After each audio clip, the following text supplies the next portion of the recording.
Taiwan Strait. The sky is flat gray, and the water below is the color of old pewter, which is exactly the kind of morning that makes a 9-person crew grateful for pressurized fuselages and decent coffee. The US Navy P-8A Poseidon maritime patrol aircraft, a Boeing 737-800ERX derivative with a mission package that costs more than most small countries' annual defense budgets, has been on station for 2 hours and 44 minutes, flying a routine surveillance track at 25,000 feet over international waters. The crew is doing what patrol crews do during the quiet parts of a surveillance mission: monitoring systems, logging contacts, drinking the coffee, and achieving a state of professional calm that could charitably be described as boredom and accurately described as competence. The Taiwan Strait is 110 miles wide at its narrowest point. It is, by every applicable standard of customary international law and codified maritime practice, international water. The People's Republic of China disagrees with this characterization and has been disagreeing with it, loudly and persistently, since roughly the moment it became operationally convenient to do so. The area the PRC claims as its exclusive maritime and aerial domain in the Taiwan Strait and surrounding waters amounts, when plotted on a map, to approximately the geographic equivalent of claiming sovereign authority over the entire North Atlantic plus the Caribbean, and politely asking everyone else to leave. The P-8 is not leaving. The P-8 is, in fact, flying precisely where international law says it is entitled to fly. This is the part that tends to generate phone calls to Beijing. That morning, someone in Beijing made a phone call. At a People's Liberation Army Air Force base on the eastern coast of Fujian Province, the scramble order arrives. 2 J-16 multi-role fighters, Shenyang Aircraft Corporation's 4++ generation strike platform, derived from the Flanker family, twin-engine, 2-seat, carrying a sophisticated active electronically scanned array radar and a weapons loadout that represents a genuine and serious military capability, are configured for immediate launch. The J-16 is not the aging, poorly maintained, technically questionable hardware that features in some of these stories. The J-16 is a real aircraft. It is capable, modern, and well-crewed. What it is not on this particular morning is appropriately employed. The mission tasking that reaches the flight crew is straightforward. Intercept the American patrol aircraft, conduct close-range harassment maneuvers, demonstrate that the PRC does not recognize the right of foreign military aircraft to operate in what Beijing considers its airspace, record the American aircraft's reaction, and return to base. This mission has been conducted dozens of times in recent years. It is, from the PLAAF's perspective, a routine expression of sovereignty. It is, from the perspective of international aviation law, a gross and dangerous violation of established norms. It is, from the perspective of the P-8's sensor operator, the most productive thing that has happened to him all week. The first J-16 is airborne. The second follows 14 seconds later. The P-8A Poseidon is, at its core, a surveillance and anti-submarine warfare platform. It carries no air-to-air weapons. It cannot engage in aerial combat. It is, in a strict fighter pilot sense, defenseless. A point that the PLAAF mission planners had presumably noted in their targeting assessment. What they had perhaps not fully weighted in that assessment is what the P-8 is carrying instead of air-to-air weapons. The AN/ALQ-240 V1 Electronic Support Measures Suite. The APS-154 Advanced Airborne Sensor Radar. The Communications Intelligence Collection Package integrated into the mission system's architecture. The high-definition optical sensors, the data link architecture connecting the aircraft in real time to Pacific Fleet, to the RC-135W Rivet Joint that has been flying a parallel track at altitude 40 miles to the east, and to the E-2D Advanced Hawkeye airborne early warning aircraft operating from the USS Ronald Reagan Carrier Strike Group positioned beyond the first island chain. The P-8 cannot threaten the J-16. The P-8 can, however, read the J-16 like a technical manual, scribed page by page, system by system, from the moment its radar comes online. The sensor operator was already smiling before the J-16S cleared the coastline. The P-8's ESM suite registered the first emission. The J-16's Irbis E derivative AESA fire control radar, initializing in search mode at a range of approximately 112 nautical miles. The pulse repetition frequency, the frequency agility pattern, the scan rate, all of it logged, time-stamped, and filed against the existing threat library in the time it takes to read this sentence. Radar contact, the sensor operator reported. 2 contacts bearing 275 range 112 nautical miles, climbing through 15,000 feet. A pause while the ESM suite cross-referenced its new data against stored profiles. J-16. 2 of them. The mission commander acknowledged. He had been expecting this. They had been expecting this since the mission brief 3 hours ago, which had flagged elevated PLAAF activity on the Fujian coast and assessed a moderate to high probability of intercept. The P-8 crew was not surprised. They were prepared. What prepared means on a maritime patrol aircraft that cannot engage in aerial combat is that every recording system was running, every collection parameter was optimized, and the link to Pacific Fleet was active and transmitting. The J-16S were climbing fast. Standard intercept profile. The P-8 maintained its track. There was no reason to deviate. International water, lawful operation, routine surveillance. Also, the closer the J-16S came, the better the collection. Here is what the P-8's mission systems began compiling from the moment the J-16s became trackable, because this section is what separates this story from a simple account of an aerial confrontation. The AN/ALQ-240 suite was characterizing the J-16's radar emissions with a specificity that the PLAAF would find genuinely alarming if they understood the collection fidelity being achieved, not the nominal specifications for a J-16 Monkings. The published parameters are already known. What the suite was capturing was the operational signature of these specific aircraft on this specific morning, running this specific mission profile, the exact pulse widths, the precise frequency stepping pattern across the agility band, the power output levels at each scan increment, the handoff timing between search and track modes. Every time the J-16's radar swept toward the P-8, it was providing a data point. Every sweep was another calibration reference.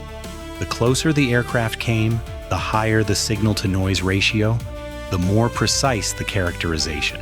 From 40 miles east, the RC-135W Rivet Joint was doing the same thing at the strategic level, building a comprehensive picture of the PLAAF's tactical communications architecture, the ground control intercept frequencies, the authentication protocols being used between the fighters and their base controller.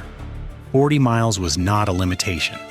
At the frequencies involved, 40 miles was a front-row seat. The J-16 crews thought they were the ones conducting the surveillance mission. The lead J-16 closed to visual range and the nature of the morning changed. The aircraft arrived at the P-8's 11 o'clock position at a closing speed that made the geometry uncomfortable. The PLAAF pilot was good.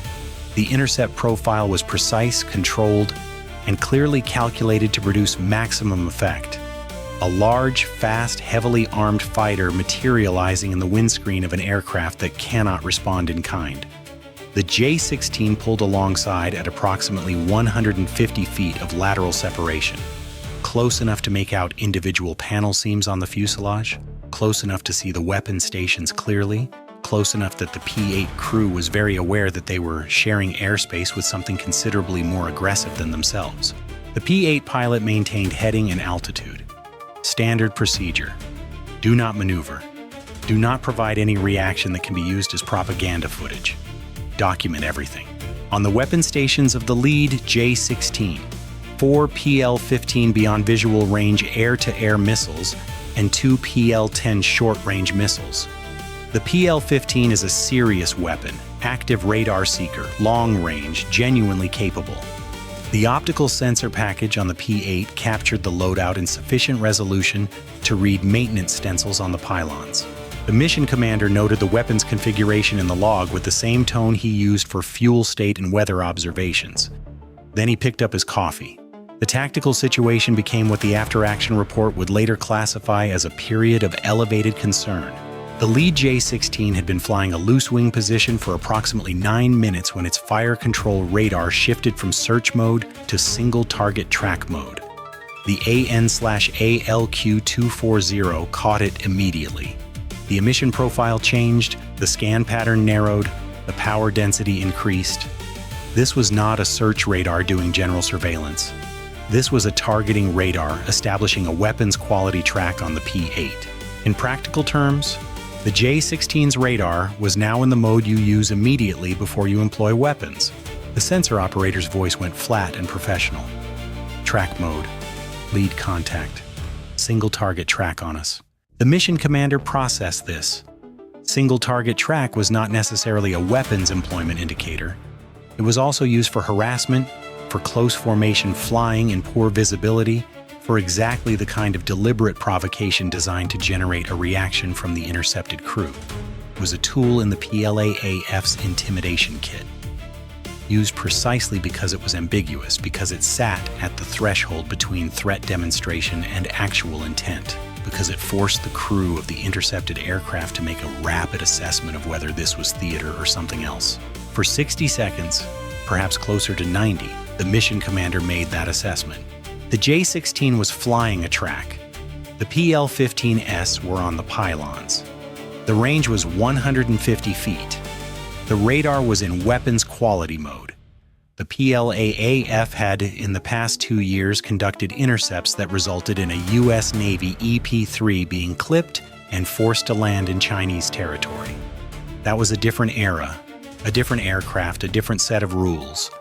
But the precedent existed. The mission commander reached a conclusion that was simultaneously tactical and statistical. The probability of weapons employment was low. The PLAAF had conducted dozens of these intercepts without escalating to engagement, and the current intercept was consistent with established harassment patterns. The fire control radar activation was a message, not a targeting solution. He noted the activation in the log. He transmitted the track mode alert to Pacific Fleet via Link 16.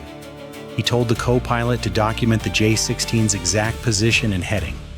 And then he picked up his coffee again because the coffee was hot and the alternative was to spend the next 90 seconds staring at a fighter aircraft that had already told him everything it was going to do. The J-16's radar shifted back to search mode. The period of elevated concern was closed and filed. Let us be precise about what the AN/ALQ-240's recording of that fire control radar activation actually represents, because this is the section where the morning's intelligence value reaches its peak. A fire control radar in single target track mode is not simply on. It is running a specific operational sequence: acquisition, range discrimination, velocity resolution, angular tracking, and fire control solution calculation. Each phase of that sequence has a distinct electronic signature. The power levels, the pulse timing, the waveform characteristics at each phase, all of it is unique to the specific radar system, and within a system family characteristic of specific software builds, specific hardware configurations, specific maintenance states. What the AN/ALQ-240 captured during those 60 seconds was not just J-16 fire control radar track mode confirmed. It was a complete operational profile of the Airbus-E derivative system running a live weapons quality track, the most operationally realistic data collection scenario possible, because the radar was running exactly as it would run in an actual engagement on an actual target with an actual weapons solution being calculated in the fire control computer. You cannot replicate this in a laboratory. You cannot derive it from technical intelligence alone. The only way to get this data is for the system to run it against a real target in the real world. The PLAAF, in attempting to intimidate the P-8's crew, had provided the United States with the most valuable single electronic intelligence data point on J-16 fire control radar operational parameters collected in the current fiscal year. 40 miles east, the RC-135W had gotten all of it too, at a different angle of incidence, which, when combined with the P-8's data, allowed for three-dimensional characterization of the antenna pattern. The PLAAF pilot thought he was being threatening. He was being generous. On the weather deck of a frigate, a sailor once waved at an IRGCN helicopter. In the P-8's sensor station, the equivalent moment happened differently. The sensor operator was running the collection package at full recording fidelity, every system active, every parameter being logged, when the second J-16 moved to a position directly ahead of the P-8, apparently intending to execute a crossbow maneuver, passing across the nose at close range, a classic harassment technique designed to force the intercepted aircraft to take evasive action or accept the visual impression of nearly being hit. The second J-16 passed across the P-8's nose at approximately 60 feet of vertical separation and 340 knots. The sensor operator tracked it with the optical system the entire way through the maneuver. "Good pass," he said, to no one in particular. "Got the whole thing. Clear identification of all 6 weapon stations, PL-15S on stations 1 and 6, PL-10s on 3 and 4, maintenance stencil on the port intake, full loadout documentation." He was typing as he spoke, compiling the contact report. "If he does another one, I could probably get the pilot's helmet visor number." The mission commander said nothing. He was already composing the intelligence summary for Pacific Fleet. It was going to be a long summary. It was going to be a good one. The J-16S broke off and turned back toward the coast. The lead aircraft waggled its wings once before departing, a gesture whose intended meaning in the PLAAF harassment playbook was presumably something emphatic and defiant. The P-8's optical sensor tracked it as it departed until range made resolution impractical. The track mode activation had not been repeated. The crossbow maneuver had not been repeated. The J-16S had made their point, or believed they had, and were going home. The P-8 maintained its track. The surveillance mission had not been interrupted. The surveillance mission had in fact been significantly enriched. The sensor operator submitted his collection report shortly afterward. It ran to 14 pages. The executive summary alone was 4 pages. Within hours, the full electronic intelligence package, fire control radar characterization, weapons loadout photography, communications architecture mapping, ground control intercept frequency documentation, complete track history of both aircraft from departure to departure, had been distributed via secure data link to Pacific Fleet, 7th Fleet, and the National Air and Space Intelligence Center. The J-16 crew landed. They filed their mission report, which recorded that they had successfully intercepted and harassed an American surveillance aircraft operating in Chinese sovereign airspace, demonstrated the PLAAF's readiness and resolve, and returned without incident. Both reports were accurate descriptions of the same 45 minutes. Now let us talk about what this morning cost, because cost is where the strategic picture comes into focus. The J-16 is not a cheap aircraft to operate. The platform unit cost runs to approximately $70 million per airframe. Flight hour costs for a 4++ generation twin-engine multi-role fighter, including maintenance, fuel, and associated ground support, are substantial. The 2 aircraft sortie from Fujian to the intercept point and back represented a meaningful expenditure of PLAAF resources, crew time, and operational priority. A mission that required planning, coordination, ground control support, and post-mission reporting. The U.S. response, continuing the surveillance track, operating the ESM suite and optical systems, which were running anyway, transmitting the collection to Pacific Fleet, which was happening anyway, filing the contact report required by standing orders, cost in direct marginal terms approximately nothing beyond what the P-8 was already spending to be in the Taiwan Strait on a Thursday morning. The RC-135W was already on station. The E-2D was already airborne. Every collection system was already running.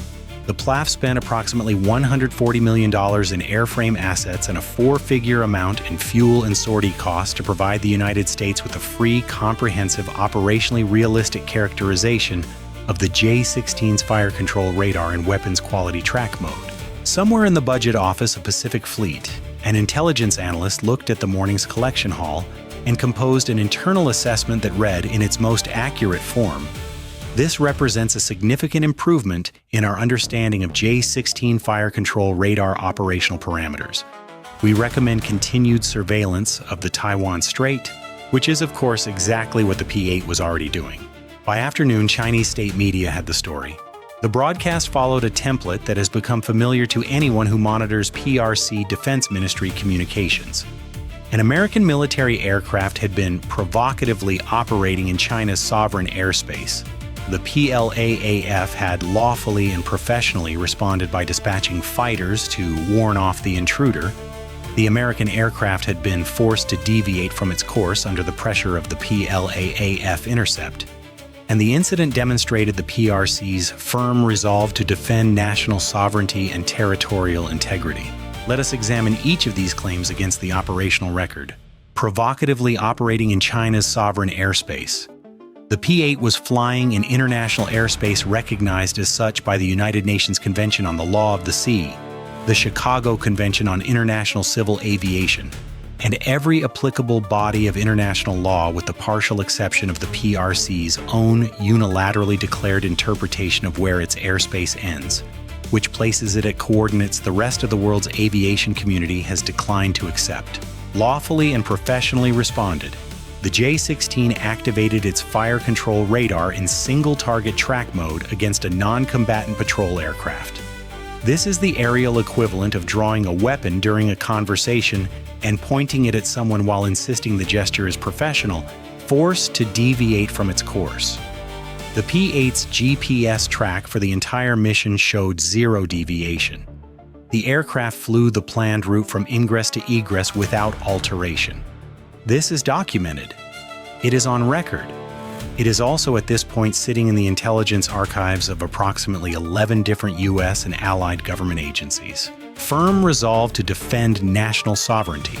The PLAAF demonstrably devoted significant resources and crew time to conducting a harassment operation against an aircraft that had neither the weapons nor the intention to threaten anyone, while inadvertently providing that aircraft's collection systems with the highest fidelity electronic intelligence data on J-16 fire control radar performance collected in recent memory.